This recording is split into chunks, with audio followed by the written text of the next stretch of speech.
الحمدللہ وحدہ والصلاۃ والسلام علی من لا نبی بعدہ اشہد ان لا الہ الا اللہ وحدہ لا شریک لہ واشہد ان محمدا عبدہ ورسولہ اما بعد فاعوذ باللہ السمیع العلیم من الشیطان الرجیم فتلقا پھر سیکھ لیے آدم نے من ربہ اپنے رب سے کلمات چند کلمات فتاب علیہ تو اس نے اس کی توبہ قبول کر لی انہ هو التواب الرحیم یقیناً وہی ہے جو بہت توبہ قبول کرنے والا نہایت رحم کرنے والا ہے۔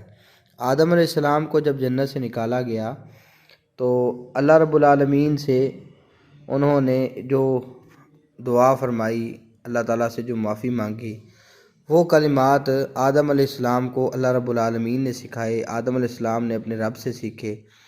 تو پھر ان کلمات کے ساتھ اپنے رب سے دعا کی تو اللہ تعالیٰ نے ان کی دعا کو قبول فرما لیا۔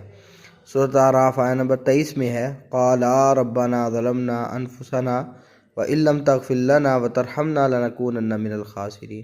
ان دونوں نے کہا، آدم اور حوا علیہم السلام نے یہ کہا، اے ہمارے رب، ہم نے اپنے نفسوں پہ ظلم کیا ہے، اور تو نے ہمیں بخشا نہ اور تو نے ہم پہ رحم نہ کیا تو ہم خسارہ اٹھانے والوں میں سے ہو جائیں گے۔ تو اس میں یعنی آدم علیہ السلام نے اپنے رب کی ربوبیت کے وسیلے کے ساتھ اللہ رب العالمین سے دعا کی، اے ہمارے رب۔ تو پہلے ربوبیت کا اقرار ہے، پھر اپنا اعتراف گناہ ہے، اور پھر بخشش ہے، اللہ تعالیٰ کی طرف گریزاری ہے۔ تو پھر یہ کہ معافی نہ ملے تو پھر انسان نقصان بھی اٹھا سکتا ہے۔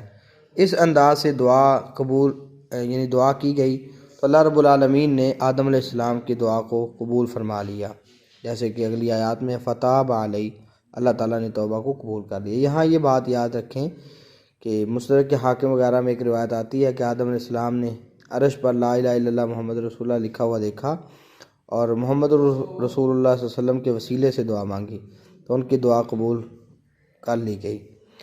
مگر ذہبی رحمہ اللہ فرماتے ہیں کہ یہ روایت موضوع ہے، یعنی من گڑت ہے۔ اس روایت کا راوی عبد الرحمن بن زید بن اسلم حاکم رحمہ اللہ علیہ المدخل میں اس کے بارے میں فرماتے ہیں کہ وہ اپنے باپ سے موضوع روایات بیان کرتا ہے، جن سے صاف معلوم ہوتا ہے کہ اس کی گڑھی ہوئی ہے۔ یہ روایت بھی اس نے اپنے باپ سے بیان کی ہے۔ قرآن و حدیث میں بہت سی دعائیں آئی ہیں، سب میں براہ راست اللہ تعالیٰ سے مانگنا سکھایا گیا ہے، کسی نبی یا ولی کا واسطہ وسیلہ نہیں بتایا گیا۔ اس حوالے سے سورہ مائدہ آیت نمبر 35 اور سورہ بنی اسرائیل آیت نمبر 57 دیکھی جا سکتی ہے۔ بہرحال جب یہ دعا کی تو اللہ تعالیٰ فرماتے ہیں فتاب علیہ، اللہ تعالیٰ نے ان کی توبہ کو قبول کر لیا۔ تو پہلے اللہ تعالیٰ نے ان کو یہ کلمات بھی خود سکھائے، پھر جب ان کلمات کے ساتھ اللہ تعالیٰ سے انہوں نے دعا کی، پکارا، تو اللہ تعالیٰ نے ان کی توبہ قبول کر لی۔ سورۃ طٰہٰ آیت نمبر 122 میں ہے ثم اجتباہ ربہ فتاب علیہ وہدیٰ، پھر اسے اس کے رب نے چن لیا، اس کی توبہ قبول کی اور اس کی رہنمائی کی، اسے ہدایت دے دی۔ تو جیسے آدم علیہ السلام کی توبہ قبول کی گئی ہے، اسی طرح حوا علیہ السلام کی توبہ بھی قبول کی گئی ہے، یہ انہی کتابیں ہیں۔ تو بہرحال جیسے انسان سے گناہ ہوتا ہے، غلطی کھاتا ہے، تو اس کے بعد اگر اپنے رب سے توبہ کرے تو اللہ تعالیٰ اپنے بندے کی توبہ قبول فرما لیتے ہیں۔ بہت بڑے بڑے جرم انسان کر لے، ان میں سے غیر اللہ کو پکارنا بھی ہو، شرک بھی ہو اور بھی گناہ، لیکن توبہ کر لے، حقیقی مومن بن جائے، نیک عمل کرنے والا بن جائے، تو اللہ تعالیٰ ایسے بندے کی سیئات، برائیوں کو بھی نیکیوں میں تبدیل کر دیتا ہے، جیسا کہ سورہ فرقان میں آیت نمبر 70 میں اللہ تعالیٰ نے یہ بات بیان فرمائی ہے الا من تاب وآمن وعمل عملا صالحا۔ پیچھے کئی جرموں کا ذکر کیا، کئی بڑے بڑے گناہوں کا ذکر کیا، پھر کہا جو بندہ یہ کرے گا وہ نقصان اٹھائے گا، لیکن ساتھ فرما دیا الا من تاب، مگر وہ شخص جو توبہ کر لے و آمنا ایمان لے آئے، و عاملہ عملا صالحا اور نیک عمل کرے، فاولئک یبدل اللہ سیئاتہم حسنات تو ان لوگوں کی سیئات کو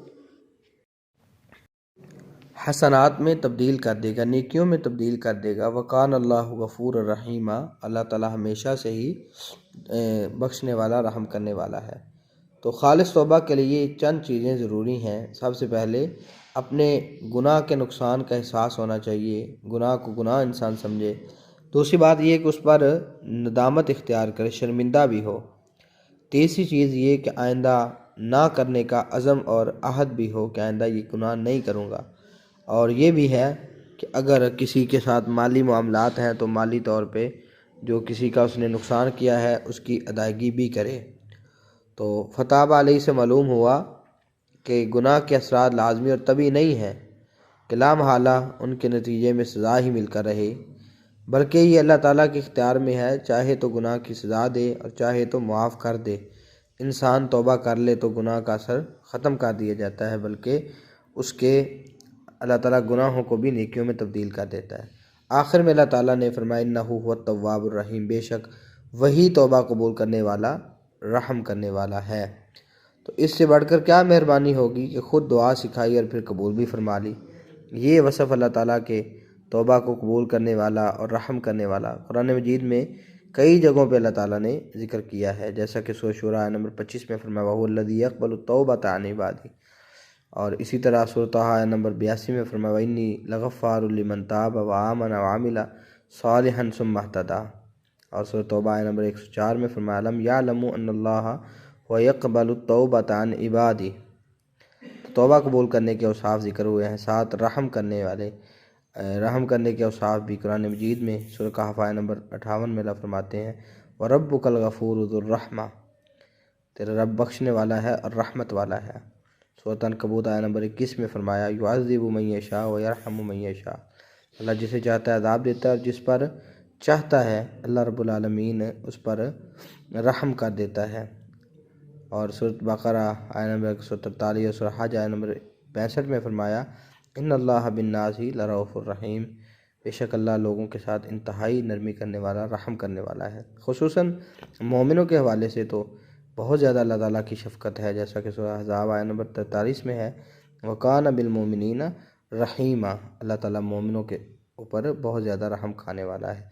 تو اللہ تعالیٰ ہم سب پہ رحم فرمائے، ہماری غلطیوں کو معاف کرے، ہمیں توبہ کی توفیق عطا فرمائے۔ جو غلطیاں ہو جاتی ہیں اللہ تعالیٰ ان سے ہمیں اصلاح کی طرف پلٹنے کی اور اپنے راستے پہ چلنے کی اللہ توفیق عطا فرمائے۔ السلام علیکم ورحمۃ اللہ وبرکاتہ۔